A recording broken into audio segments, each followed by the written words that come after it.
The sun pressed down like a furnace lid that August afternoon in 1945, and Takeshi Yamamoto stood with 47 other Japanese prisoners on the parched Wisconsin earth, waiting for what he knew would come. His throat was a column of dust, his lips cracked and bleeding, his uniform stiff with salt and sweat.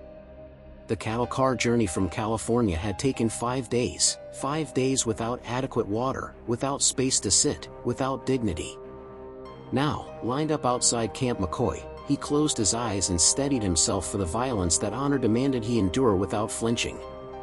His father's voice echoed across the years, across the ocean, a samurai accepts his fate with silence.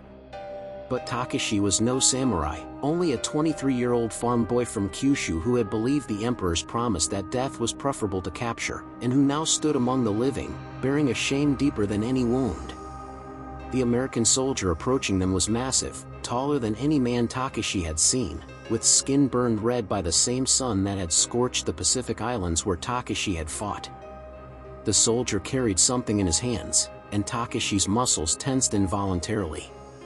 But it was not a rifle or a club.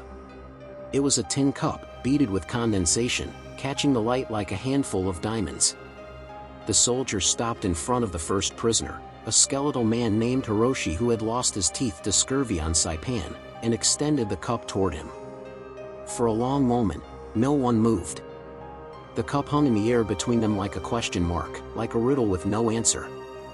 Hiroshi's hand trembled as he reached for it, his fingers moving with the hesitation of a man touching something he believed might be an illusion. When he brought the cup to his lips and drank, his throat convulsed with the effort, and tears streaked through the dirt on his face. The American soldier's expression remained neutral, professional, but something in his eyes suggested recognition, not of an enemy, but of thirst itself, of suffering's universal language. The cup passed down the line. When it reached Takeshi, the metal was warm from the hands that had held it, but the water inside was so cold it made his teeth ache. He drank, and the sensation was not relief but confusion, a cognitive dissonance so profound it felt like vertigo. This was not the America they had been taught about in their training, not the demonic civilization that desecrated the bodies of the fallen and burned villages for sport. This was something else entirely, something for which Takeshi had no framework, no vocabulary, no conceptual map. A sergeant with gray threading through his dark hair gestured toward a grove of oak trees at the edge of the compound. "Shade," he said, the English word meaningless to most of the prisoners, but his gesture was clear enough. They shuffled forward, a column of broken men, and when they reached the trees, many simply collapsed onto the grass, pressing their faces against the earth as though it were a lover's embrace. Takeshi sat with his back against an oak trunk and watched the patterns of light filtering through the leaves, the way the breeze stirred the branches with an indifference that felt almost sacred. In that moment, something inside him began to crack, not with pain but with a terrible, unwelcome possibility, that he might survive this. The camp itself was a paradox rendered in wood and wire. The barracks were clean, the latrines functional, the medical facilities better than what Takeshi had known in the Imperial Army. At night, lying on a mattress that seemed impossibly soft after months of sleeping on coral and volcanic rock, he would stare at the ceiling and feel his entire understanding of the world tilting on its axis. The other prisoners whispered in the darkness, their voices carrying fear and wonder in equal measure. Some spoke of tricks, of American psychological warfare designed to break their spirits more efficiently than torture ever could. Others wondered if perhaps the propaganda had been lies, if perhaps the world was not as simple as they had been taught. Corporal James Mitchell had grown up in rural Georgia, where his father's small farm barely produced enough to feed 7 children, and where the word enemy had always been abstract, something that happened in newsreels and radio broadcasts, not something you met face to face in the flesh. But here he was, 21 years old and responsible for men who had been taught that Americans were devils, who expected brutality and received instead 3 meals a day and access to a library. Mitchell couldn't read Japanese, but he understood the look in their eyes when they first encountered the camp's small collection of books, the way their fingers would trace the spines with a hunger that transcended language. There was one prisoner in particular who captured Mitchell's attention, not because he was different from the others in any obvious way, but because of the intensity with which he seemed to observe everything, as though he were a scholar documenting some strange new species. Takeshi would sit in the shade during the afternoon heat, and Mitchell noticed that he would close his eyes and tilt his face upward, letting the dappled light play across his features. It seemed almost like prayer, though Mitchell suspected it was something else, something more like disbelief slowly transforming into acceptance. One day, Mitchell approached with a translator, a Nisei soldier named Henry Nakamura who spoke both English and Japanese with the ease of someone who belonged fully to neither culture. Mitchell carried a Hershey's chocolate bar, something his mother had sent in a care package, and he handed it to Nakamura to give to Takeshi. Through Nakamura, Mitchell tried to explain that he had a brother about Takeshi's age, somewhere in the Pacific, and that he hoped someone, somewhere, might show his brother the same small kindness if their positions were reversed. Takeshi took the chocolate with both hands, bowing slightly, and when he looked up, his eyes were wet. "He wants to know why," Nakamura translated. "He wants to know why you don't hate him." Mitchell considered the question, turning it over in his mind like a stone pulled from a river. "Tell him," he said slowly, "that I figure we've all got mothers who are worried sick, and hating won't bring any of us home faster." The translation seemed inadequate, too simple for the complexity of what Mitchell felt, but Takeshi nodded, and something passed between them that needed no words. It was not forgiveness, exactly, nor friendship, but rather a recognition of shared humanity, fragile and improbable as a soap bubble, yet somehow persistent. The weeks bled into months. The war ended with a flash of light that made the sun itself seem dim, a destruction so total it erased cities from existence and fundamentally altered the physics of human possibility. When the news reached Camp McCoy, the prisoners received it in silence, each man processing the information through the filter of his own beliefs and fears. Some wept openly, mourning not just the dead but the collapse of everything they had understood about the world's order. Others retreated into stillness, their faces becoming masks that revealed nothing. Takeshi sat under his oak tree and thought about his mother in Kyushu, wondered if she still existed, if his village still existed, if anything he had known remained, or if the atomic fire had consumed everything, leaving only ash and questions. The camp's atmosphere changed subtly after the surrender. The guards remained professional, but there was a new quality to their interactions with the prisoners, as though the ending of hostilities had stripped away some invisible barrier. Baseball games were organized, prisoners and guards playing together in the dusty field behind the mess hall, the crack of bat against ball carrying across the compound like a sound from another universe. Takeshi watched these games with fascination, studying the strange American ritual, the way grown men could become children again in pursuit of a small white sphere. One evening, Corporal Mitchell invited Takeshi to join a game. Through Nakamura's translation, he explained the basic rules, demonstrating the batting stance, the way to hold the glove. Takeshi's first attempts were comically inept, but Mitchell was patient, adjusting his grip, showing him how to follow through with the swing. When Takeshi finally made contact, sending the ball on a wobbly arc into the outfield, Mitchell whooped with delight, and Takeshi found himself smiling, genuinely smiling, for the first time in longer than he could remember. In the barracks that night, some of the older prisoners criticized Takeshi, suggesting that his participation in American games was a betrayal of the emperor, a surrender not just of weapons but of spirit. An officer named Lieutenant Saito, who still insisted on being addressed by his rank despite having no authority in this strange new world, spoke with barely contained fury about the importance of maintaining dignity, of remembering who they were. But Takeshi noticed that even Saito ate the American food, slept on the American mattresses, accepted the medical care that had healed his dysentery and malaria. They were all compromised, all transformed by the simple fact of survival. There was a prisoner named Kenji who had been a teacher in Yokohama before the war, a gentle man with wire-rimmed glasses held together with tape, who spent his days reading whatever books the camp library could provide. He learned English with astonishing speed, devouring grammar texts and dictionaries, and soon he was translating not just for practical purposes but for pleasure, sharing the contents of American novels and history books with his fellow prisoners. Through Kenji, many of the men began to construct a new understanding of the country that had defeated them, an understanding more nuanced than propaganda had allowed.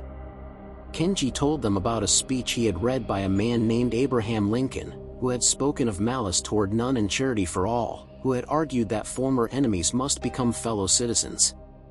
He told them about the American Civil War, a conflict so brutal and divisive that brother had fought brother, yet the nation had somehow knitted itself back together. These stories fascinated Takeshi, suggesting possibilities he had never considered, ways of thinking about conflict and reconciliation that seemed alien to everything he had been taught. Winter came, transforming Camp McCoy into a landscape of white and gray, the Wisconsin cold so profound it made the prisoners' bones ache. Many had never experienced snow before, had never felt their breath freeze in their lungs, had never seen their exhaled air turn to fog. The American soldiers distributed coats and gloves, woolen socks and thermal underwear, and Takeshi marveled at this too, at the care taken to preserve the lives of men who had been, until recently, dedicated to killing Americans. There was a young guard named Private Robert Chen, whose parents had immigrated from Canton decades earlier and who carried his own complicated relationship with identity and belonging. Chen would sometimes sit with the prisoners during his breaks, sharing cigarettes and attempting conversation in his limited Japanese. He told Takeshi about growing up in San Francisco, about the suspicion and prejudice his family faced, about his decision to enlist as a way of proving his American loyalty. Takeshi listened and recognized the universal human desire to be seen, to be accepted, to belong to something larger than oneself. Through Chen, Takeshi began to understand that America was not monolithic, not a single entity with a single perspective, but rather a collision of cultures and histories, all trying to forge some kind of common identity. This complexity intrigued him, seemed so different from the cultural homogeneity he had known in Japan, where conformity was valued above individual expression, where the nail that stood up was hammered down. Perhaps, he thought, this American chaos, this embrace of diversity, was a kind of strength rather than weakness. Spring arrived with an explosion of green, and the oak trees that had provided shade the previous summer now offered blossoms, delicate and ephemeral. The camp established a garden program, allowing prisoners to cultivate vegetables, and Takeshi found himself kneeling in the earth, his hands in the soil, planting seeds and remembering his father's farm, the smell of wet earth and growing things, the simple satisfaction of coaxing life from the ground. In those moments, he was neither prisoner nor soldier, neither Japanese nor enemy, but simply a man engaged in the ancient human dialogue with the land. The garden became a place of unexpected peace, where prisoners and guards would work side by side, communicating through gestures and broken phrases, creating something together rather than destroying. Takeshi planted tomatoes and remembered his mother's small garden behind their house, the way she would sing to the plants, believing that music helped them grow. He wondered if she still sang, if her garden still existed, if she believed him dead or merely lost. The uncertainty was its own form of torture, worse in some ways than the physical hardships he had endured. Letters began to arrive, filtered through the Red Cross, brief messages that had taken months to traverse the devastated postal systems of two nations. Takeshi received one from his younger sister, Yumi, written in careful characters on paper so thin it was nearly transparent. She told him that their mother had survived, that their village had been spared the atomic fire, though food was scarce and the future uncertain. She told him that everyone had believed him dead, that his mother had performed the proper rituals, but now there was joy mixed with confusion at his survival. "Come home," she wrote. "We will figure out what honor means in this new world together." Takeshi held the letter with shaking hands, reading it over and over until he had memorized every character. The knowledge that his family lived, that they wanted him despite his shame, created a warmth in his chest that competed with the guilt that had become his constant companion. He showed the letter to Corporal Mitchell, who smiled and said, "See. Someone's waiting for you. That's what matters." But the question of return was complicated by the chaos of post-war Japan, by the administrative challenges of repatriating thousands of prisoners, by the complete restructuring of Japanese society under American occupation. The prisoners lived in a strange limbo, neither fully captive nor free, waiting for papers and permissions, for ships and schedules, for a future that remained stubbornly abstract. During this waiting period, the camp organized cultural exchanges. American soldiers demonstrated football and square dancing, their enthusiastic attempts to explain the rules generating more laughter than understanding.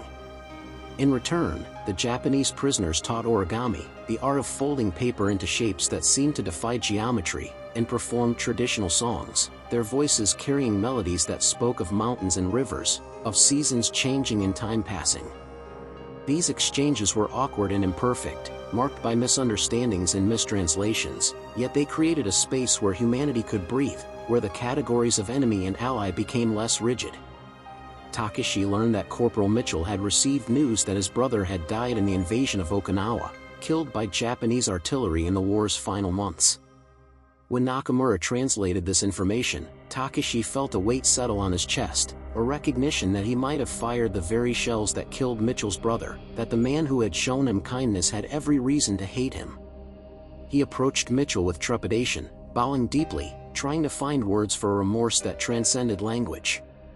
Mitchell looked at him for a long moment, and Takeshi saw grief in his eyes, but also something else, a tired acceptance of war's arbitrary cruelty.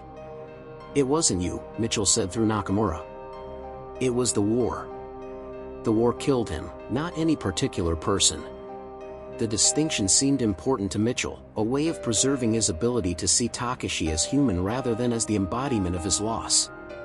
They sat together under the oak tree, neither speaking, sharing silence rather than words. Takeshi thought about all the men he had killed, the faces he remembered and those he didn't, the American soldiers who had mothers and brothers and futures that his bullets had erased. He thought about the arbitrary nature of survival, the random chance that had placed him in this camp rather than in a grave, that had made him prisoner rather than corpse. The weight of these thoughts was crushing, yet somehow Mitchell's presence made them bearable, suggested that forgiveness might be possible, if not from others then perhaps from oneself. Summer returned, and with it the oppressive heat that had greeted Takeshi on his first day at Camp McCoy. But now the heat felt different, less like punishment and more like simply weather, a natural phenomenon to be endured rather than a judgment on his worthiness to survive. He had been in the camp for nearly a year, and it had become familiar, almost comfortable, in ways that troubled him. The Japanese term haijoshin, meaning everyday mind, came to him often, the Buddhist concept that enlightenment is found not in transcendent experiences but in the ordinary moments of daily life. Perhaps, he thought, that was the deepest transformation the camp had worked on him, teaching him to find peace in routine, in small kindnesses, in the simple fact of continued existence. The preparations for repatriation intensified as autumn approached. Medical examinations were conducted, documents prepared, arrangements made for the long journey across the Pacific. The prisoners responded to this news with mixed emotions. Some were jubilant, eager to return to families and familiar landscapes, willing to face whatever challenges awaited them in occupied Japan. Others were anxious, uncertain about what role they could play in a defeated nation, worried about the shame they would carry, the questions they would face about why they had survived when so many had died. Takeshi felt both emotions simultaneously, a desire to see his mother and sister warring with a fear of the judgment he would encounter, the whispers about his failure to die honorably. But more than this, he felt a strange gratitude for his time at Camp McCoy, for the lessons it had taught him about human complexity, about the possibility of compassion even in the context of enmity. This gratitude itself was troubling, suggesting a depth of transformation that bordered on betrayal. On the night before the first group of prisoners was scheduled to depart, the Americans organized a farewell dinner, serving food that approximated Japanese cuisine, though the rice was wrong and the fish was lake perch rather than ocean fish, and the miso soup tasted nothing like home. But the effort itself was touching, a gesture that acknowledged the prisoners not as generic enemies but as individuals with specific cultural identities and preferences. Takeshi ate slowly, savoring not the food but the intention behind it, the recognition of his humanity. Corporal Mitchell approached him during the dinner, carrying something wrapped in paper. "For your journey," he said, handing the package to Takeshi. Inside was a small leather journal and a pen, along with a photograph of Mitchell standing next to his brother, both in uniform, both smiling. On the back of the photograph, Mitchell had written in English, which Nakamura translated, "To remember that we are all human, before we are anything else." Takeshi bowed deeply, then impulsively embraced Mitchell, something that would have been unthinkable in the rigid hierarchies of Japanese military culture. Mitchell returned the embrace, and for a moment they stood together, two young men who had been designated enemies by forces beyond their control, but who had found in each other a reflection of shared humanity. When they separated, both had tears in their eyes, and neither felt shame at this display of emotion. The journey home was long and arduous, the ship crowded with repatriates, all processing their own complex feelings about return. Takeshi stood on the deck as they approached Japan, watching the coastline emerge from the mist, and he felt no joy, no relief, only a profound uncertainty about what awaited him. The Japan he had left no longer existed, had been transformed by defeat and occupation into something new and unknown. He would have to find his place in this new world, carrying with him the lessons of Camp McCoy, the memory of unexpected kindness, the recognition that human goodness could survive even in the context of total war. When he finally reached his village, his mother collapsed at the sight of him, her body shaking with sobs that seemed to come from some deep place beyond language. His sister held him tightly, whispering his name over and over like an incantation. The neighbors gathered, their faces showing curiosity and judgment in equal measure, and Takeshi knew that he would spend the rest of his life answering questions about his survival, about why he had surrendered, about what he had experienced in American captivity. But as he sat with his mother that first evening, drinking tea and speaking quietly about the years they had been separated, he told her about the oak trees in the shade, about the ice water on that first day, about Corporal Mitchell and the baseball games in the garden where he had planted tomatoes. His mother listened without interrupting, her weathered hands wrapped around her teacup, and when he finished, she said simply, "You have learned something that will serve you in the world that is coming. Hold on to it." Years passed. Takeshi married, had children, became a teacher like Kenji had been before the war. He taught history, emphasizing not the grand narratives of nations and leaders, but the small human stories, the moments of connection that transcended political boundaries.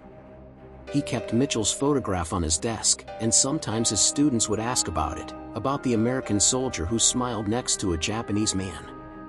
Each time, Takeshi would tell them about Camp McCoy, about the shade under the trees, about the ice water that had tasted of possibility. He corresponded with Mitchell over the decades, letters that grew less frequent as both men aged and life made its demands, but never ceased entirely. They wrote about their families, their work, their memories of that strange year when they had been enemies who became something else, something for which there was no adequate term.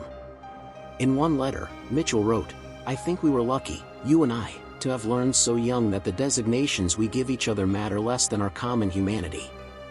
Most people never learn that, or learn it too late."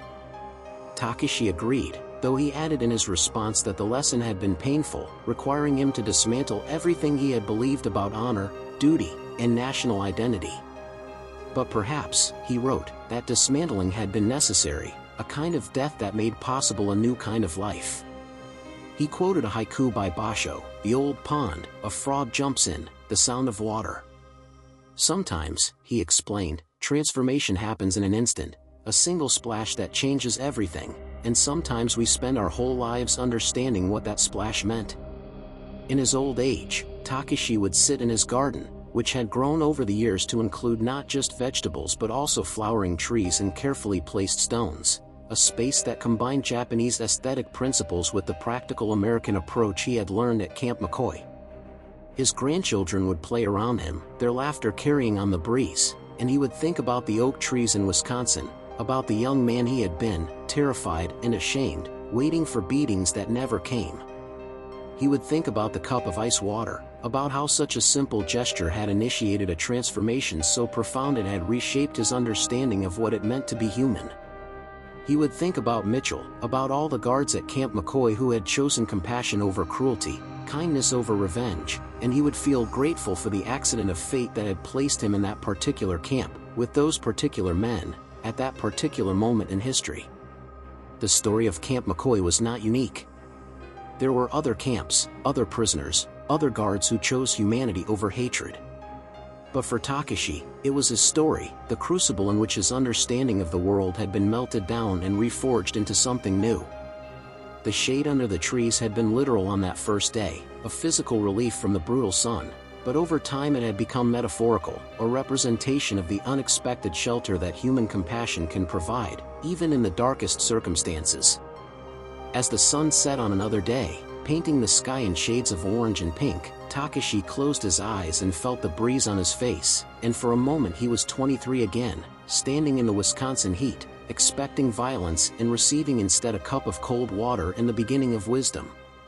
The moment passed, as all moments do, but its echo remained, a reminder that the boundaries we draw between ourselves and others are more permeable than we imagine, that humanity can flourish in unexpected places, that sometimes the greatest victories are not won on battlefields but in the small, quiet acts of recognition and kindness that acknowledge our shared fragility and our common hope. The darkness came gently, without drama, and Takashi sat in it peacefully, a man who had learned through suffering and grace that the human capacity for compassion is as real and as powerful as the human capacity for destruction, and that each of us, in every moment, chooses which of these capacities we will nurture. He had made his choice long ago, under oak trees in Wisconsin, and he had spent his life honoring that choice, teaching it to others, insisting through word and example that we are not condemned to repeat the patterns of hatred and violence, that transformation is possible, that the shade in the water and the unexpected kindness can change everything.